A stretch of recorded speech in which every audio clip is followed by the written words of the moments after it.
নদী আর খাল এই দুই মিলে বরিশাল। বরিশাল বিভাগের সাগরকন্যা খ্যাত কুয়াকাটা জেলার নিয়ে যাব আজকে আপনাদের একটি উপজেলায়, যেটা হচ্ছে মির্জাগঞ্জ উপজেলা।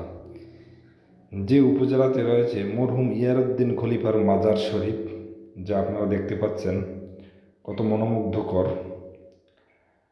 পাশাপাশি এই উপজেলা নদী বেষ্টিত হওয়ায় মানুষের একমাত্র জীবিকার সম্বল হচ্ছে নৌকা আর নদী, যেখানে জেলেরা নদীতে প্রতিনিয়ত মাছ ধরে এবং এ থেকেই তাদের জীবিকা নির্বাহ করে। সুতরাং অবরোধ কেটে যাওয়াতে নৌকা এবং জাল তারা মেরামত করছে, যে কিভাবে মাছ আহরণ করা যায়। সত্যি মনোমুগ্ধকর আমার কাছে মনে হচ্ছে।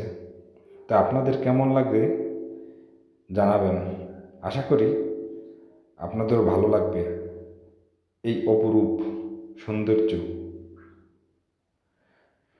দেখুন, প্রকৃতির সেই অপরূপ লীলাভূমি যা বরিশালেই বিদ্যমান। সকলকে ধন্যবাদ জানিয়ে শেষ করছি।